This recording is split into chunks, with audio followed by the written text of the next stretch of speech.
This is Theater Talk. I'm Susan Haskins. Our guest is the toast of Broadway, and we are so honored to have her here. Here to introduce her, my co-host, Michael Riedel of the New York Post. She is a big star the world over, and I tell you, I've seen this show on Broadway at the Booth Theatre, and this is going to be the hit of the season. We are joined tonight by Dame Edna Everage, whose new show at the tucked away booth, as you call it, is Dame Edna, the Royal Tour. Thank you for being our guest tonight. Thank you, Michael, and thank you, Susan, too, darling. Thank you. I notice you're wearing basic black.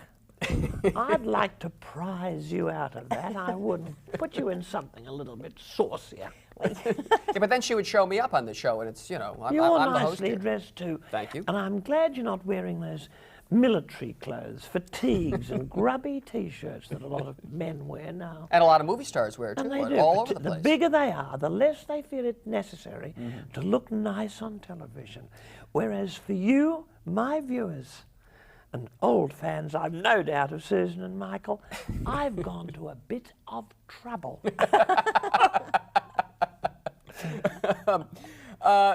This is your Broadway debut, but you were here in New York with your show many years ago at Theater 4, if I'm not mistaken. Many years ago, Michael. And I dare say it was not a hit. No. That show was a flop. It was a turkey. Isn't that almost impossible to believe? Possible to believe, yeah. Now, I'll tell you why. In my view, I was a little bit ahead of my time. I think so. I have a great fondness for the Big Apple, or the Little Apple, as I call it, because it's shrinking fast. But I came here in the late 70s on the suggestion of a British producer, and they put me on in a very tucked away little place, right miles away from anywhere. I'm not blaming that. I don't blame the theatre. If the show's good, the audience will find it. The show was, well, it was me. It was me, a little less mature, a little less assured than I am today. And I don't think it quite hit the spot. I got some nice reviews, but they appeared after I'd closed. And I'm laughing about it now. And I waited. You know, there were a couple of not very kind things said. You bury the past. And I've waited until now, just checking up from time to time to see if those critics were still alive. And fortunately, they've died. That's right. Alexander Wilcott is no longer my sympathies to their family, by the way. And here I am back. But you see, thanks to television and some shows I did, some seminal and pivotal shows, my name has got to be known. There's a groundswell of interest in me. And luckily, I'm at the height of my powers, Michael and Susan. You're a square on the Hollywood Squares. I mean, it doesn't get any bigger than that. Well, I hope it does. All due respect to Hollywood Squares. Being in a little cubby hole without even being able to touch Whoopi, or Whoopie as I call her, and notice how she dresses. Oh, she's such a lovely woman, and she wears these horrible things. It's a pity, I think. Is she nice to the her fellow squares? I mean, it's really her show. She's the center one. It is her show, and I think she has a very small financial interest in it, as I do in my present show. But she's very charming, very nice to meet, and she's written a raunchy autobiography. I don't know if you've read it. No. Neither have I. But she has. You're really an inspirational speaker. Well, I speak from the heart. I think these days too few people do. There's a lot of insincerity, even in the theatre, Susan. I was talking to your mother, Nancy, the other day. She rings me quite often. She's proud of you, very proud of you.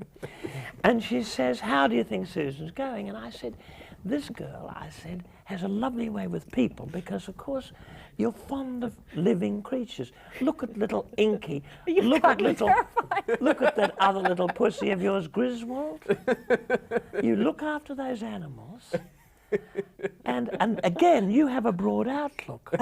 You, Michael. Yes, I do. I mean, you have your vacation. You don't just go to Long Island, to a horrible dump like Montauk, where I suffered last weekend. You go to Tuscany. You learn to drive. You rent a beautiful villa. You steep yourself in European culture. And it comes across. It comes across. This is frightening. We're scared. Don't be scared. I am a guest who does her homework. Wait a minute, this is a show, get the guest, not get the host here. More after this message. Now let's talk about your show. What is it exactly that you're doing at the Booth Theatre? Is What this I performance do- art? I've often thought of this performance art. I suppose it is, Michael. I've often thought how to describe it. Sometimes I find myself sitting at a fashionable dinner party with little Nan Kempner on my left and Blaine Trump on my right. And they say, what exactly do you do? They think I'm a sort of royalty of some kind, which I'm not. I'm an Australian housewife. So I say that to them. I said, I'm an Australian housewife, and I just share my experience, hope, and strength with my public. I stand on the stage and I kind of free associate. I look at the audience and I have a genuine curiosity about people, as you do, Susan. Nancy tells me. And I want to know about them. When Hillary Clinton called her tour the listening tour, she copied me because, of course, not many people know that she rings me for advice. I said to her, look, You and Hillary, Eleanor Roosevelt. if you want to get the right number of votes, discover a few Jewish ancestors, I said to her. And she did. She did. And I call this the listening show because I listen. I don't listen much, but I do listen. And I give to people. I don't just give my advice to the audience. I sing, I dance, I wear lovely frocks, and I throw gladioli at them, sometimes very forcefully. Well, listen, I have to ask you a little subtext about your show. There's an element of sadism in this show. What? Sadism? Yeah, you seem to get a kick out of other people's misfortunes. I think No. you even have a line in the play about that. Oh, I say that, but But with a twinkle in your eye. you must look for the subtext, you see. It's good-natured what I do, and I call it tough love, Susan. People go home and their little families are all awake. Families of people at my show don't go to bed until they come home. And they say, what was it like? What was it like at the tucked-away Booth Theatre? And they say, well, Edna gave us tough love. Tough. It's the best kind, Michael. I'm a bit parental. I haven't brought 3 children into the world for nothing. I have grandchildren too, amazing as it seems, and yet I have no stretch marks, none. But you bring people up and you terrify them on this. In this I show. may terrify Their them. knees are knocking. No, but this is, what time is this show going out? What is the time now? My watch is on Australian time. When is this now? It'll be midnight. It's midnight now. This is a it? late night show. Well, I can say these words. Yes, you can say these words. Yes. My show is cathartic. It is. You've never heard that word on television. It's cathartic. It has a transforming effect on people. And in order to make this breakthrough, I have to sometimes use brutality. I have to be cruel to be kind. And people have thanked me. When those women come from the audience, they fall into my arms. I feel their fingers digging into me. I feel their breath, their hearts beating. But afterwards, they're liberated. They go back to their loved ones and they say, we've had a transcendental experience. We're going to go out and be mean to everybody. I'm going to use another word now. Uh-oh. Epiphany. It's epiphanous. And let's wait now. We'll have a little commercial break while they go and look that up in the dictionary. E-P-I-P-H-A-N-Y. I want to ask you, you are a sort of force against the political correctness that has really descended on this country. It's strangled We things. can't make fun of anything. You can't even tell the truth about anything anymore, Michael. I'm a tolerant woman. Just look around my audiences. I mean, look at the people who come. If I were an intolerant woman, I'd have no time for most of them. But I have a lovely mixed crowd, beautiful, all shapes, all sizes, all creeds, all colours, all ages.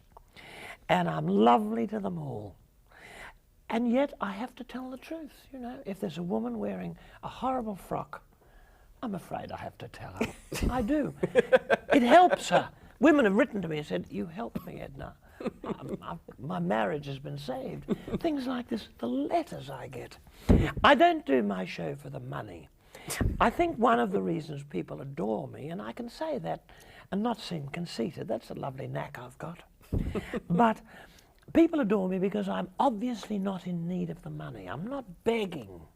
Most shows you see, Michael, you can't obviously answer this in a straightforward way, but I'll answer for you. You see these shows in the Broadway, and they're pleading with you to like them, aren't they? They're begging to be loved. They want money, applause. I don't. I have squillions. I'm an amazingly wealthy woman, and it all goes to the prostate. I've found a worldwide organization called Friends of the Prostate, and it's something I'm very, very proud of. It's prostate awareness. Women have prostates. That's not generally known. They have very little use. They're like the appendix. They're vestigial. But I've started something called the World Prostate Olympics. And this is a lovely thing, and I'm opening it next year, as a matter of fact. I'm firing the starting pistol. It's a water pistol, by the way. Why do you think, I mean, you are a star all over the world. You really are. And it's just now seems to be starting in America. Why has America been sort of too long to get with the program, to get with Dame Edna? Because I don't think I've made enough effort, Michael. There are beautiful people here. We have the same language. There's wonderful, wonderful language in common. I don't have any complaints about America. I've always got on well with you. I've always felt you warm and hospitable. I've encountered incredible personal hospitality here. If I mentioned the people who've been lovely to me, it's a roll call of the famous, and I would be accused of being another Dominic Dunn, a name dropper. All I can say is that, you know, when you think that little Stephen Sondheim is giving a dinner for me on Monday, isn't that nice of him? He is, and he doesn't have to. He did it for your friend Dame Judi Dench when she was here. He did. He did. But I mean, that was just a rehearsal for this one. And oh, the invitations have come. Henry Kissinger keeps inviting me, but I don't like to be in the same room with him if there isn't a chaperone. You know what he's like. You know? The hormones are still working very strongly with old Henry. Now, you are a widow. I'm a widow, yes. But, you know, I hear tell that there is a man in your life, a Mr.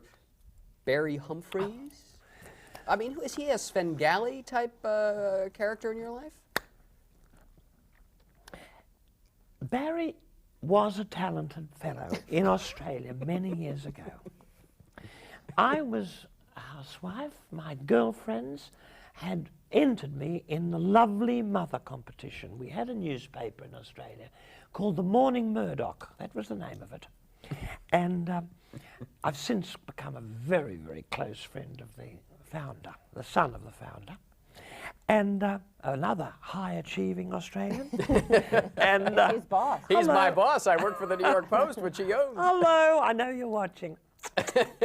And I won this competition. It was a trip around the world. Now, I went to England and I saw My Fair Lady. That dates me.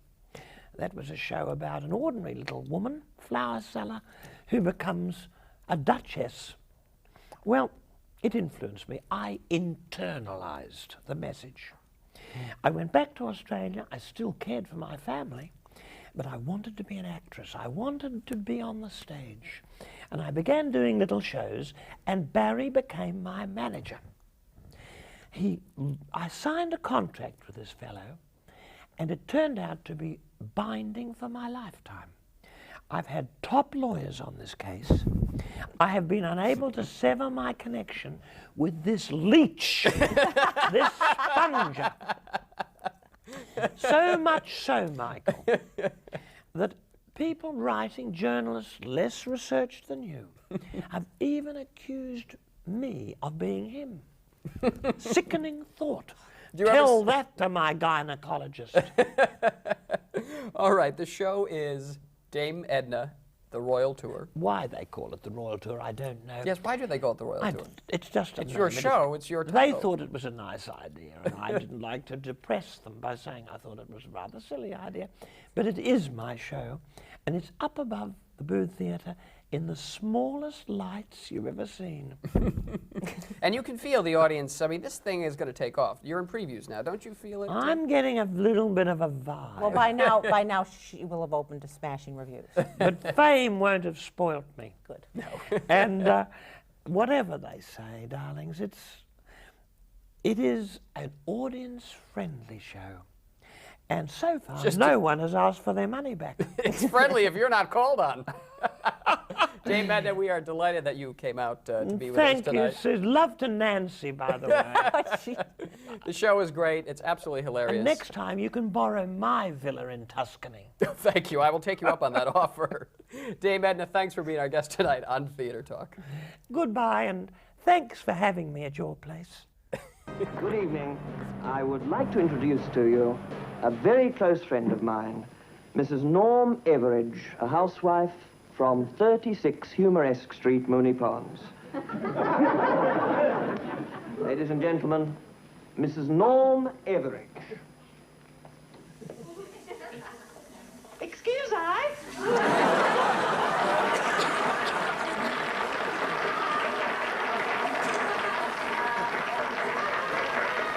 Revenge is a dish best served cold, and at the Vineyard Theatre, audiences are having some mighty frosty bites. Can you believe I said that?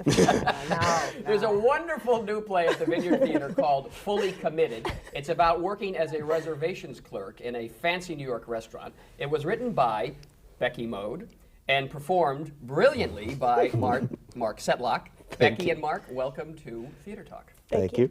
All right. The word on the street is that you guys both worked at Boulay, one of our shishi New York restaurants here. And this play is your revenge on David Boulay, working for a tyrannical chef who makes your life miserable. Is that true? Absolutely not. No. We both worked at Boulay, but I also worked at the Regency and Jim McMullen and Filonico. And lots of chefs I wanted revenge on. No. And it was, I mean, I first thought of the play way before I worked at Boulay. So Boulay was just research for the... That's right. Taking notes. No. No. I don't even know David Boulay, really. I didn't work there that long. So it's not a revenge play. I mean, to the extent that it's about a restaurant worker getting to tell their side of the story of being in the restaurant world. You know. Revenge on all chefs It's on all chefs and all nasty And customers. That's right. Customers The mostly. coke-snorting maitre d'. Now we should say, Mark, it's a one-man show. And you're the man. It's a one-man show. You know, for people who haven't seen it, set it up for us. What's going on? What are you doing in this play? It's a day in the life, a particularly bad day in the life of an actor named Sam Pelichowski from the Midwest, who is taking reservations at the highest of ends restaurant in New York City, and trying to get through all of the requests and bribes and threats from all of these people who need to get into this restaurant while trying to solve a few difficulties in his personal life and trying to wrap it all up in the But same the gimmick afternoon. is you play all the people you talk on the phone to as well as Sam Pelichowski. That's How many true. characters do you play?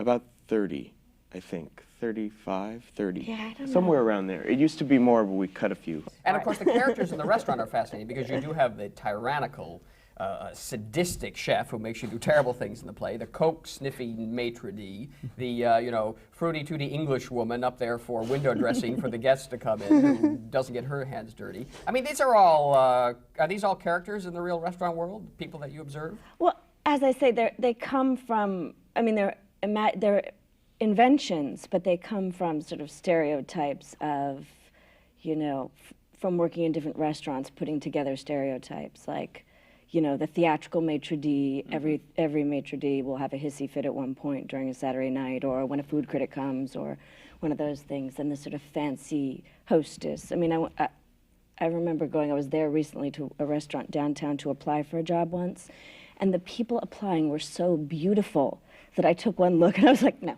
I can't work. I'm going to work next door at Blimpies. I'm out of here.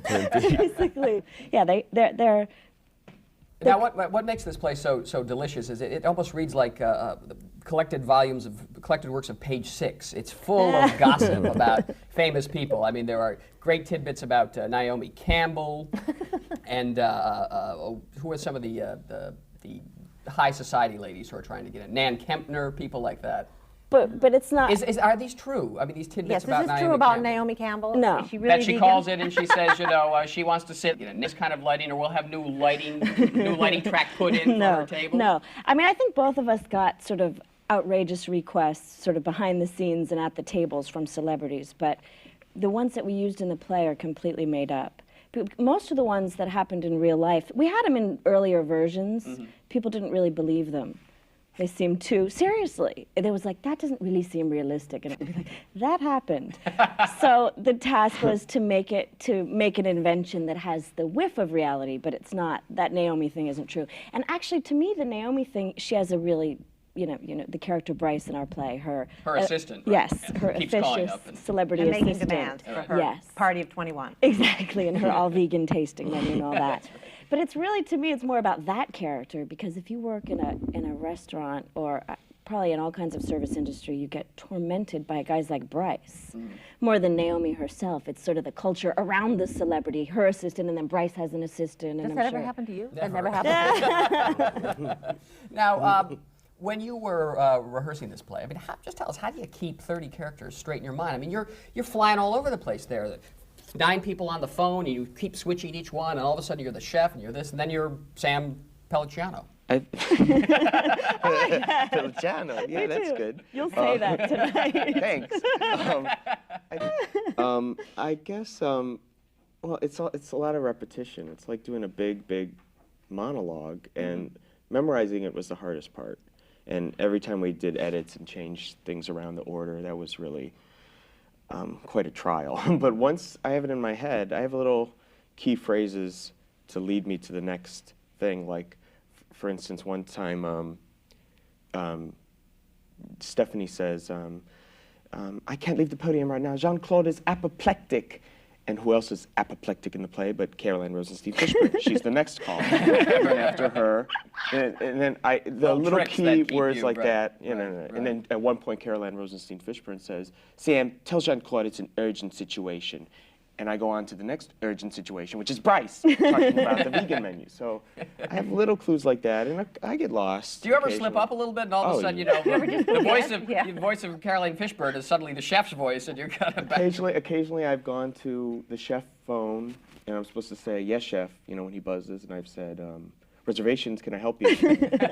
And so That would happen. So I have the standard line the chef says, Sam, are you on drugs? which usually works. Gets you out of It gets a great laugh. Yeah, and I've come up with a few. I've definitely, she loves it when I screw up. Because she knows, the audience doesn't usually know when I'm screwing up, but she knows exactly what's going on. It's a terrific play, very, very funny. And what I love most about it is, now that it's a big hit at the Vineyard Theatre, and very likely going to move to commercial run off Broadway, there isn't a fancy restaurant in New York that neither one of you can't get into. That's the most delicious part about Fully Committed. That we can't or can't? Yeah, right. You'll have to let us know. Everyone will let you in. Everyone will let you in. Oh, we'll see. Becky Mode, the author of Fully Committed, and Mark Setlock, a brilliant performer in the play. The only performer in the play. Thank you. Thanks for being our guest tonight on Theater Talk. Thank you. We'll see you next time on Theater Talk. And now here's Dame Edna. Many people ask me my secret of success. Is it in the way I speak? Or the lovely way I dress? Is it poise or personality? What elusive little facet? Let me help you put your finger on my single greatest asset. It's my niceness.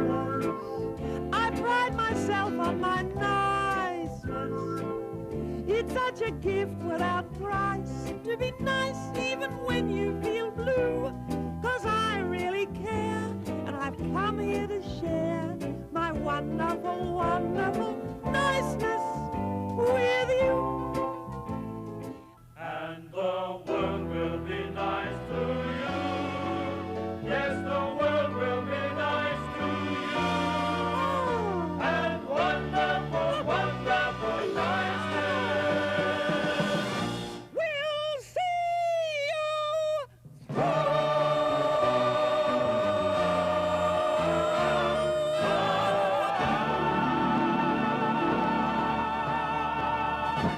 Theater Talk is made possible in part by the Friedrich Loewe Foundation, the Corey and Bob Donnelly Charitable Fund, and public funds from the New York City Department of Cultural Affairs and the New York State Council on the Arts, a state agency. Playbill Online is the official website of Theater Talk and the home of the Playbill Club, providing exciting opportunities for theater lovers.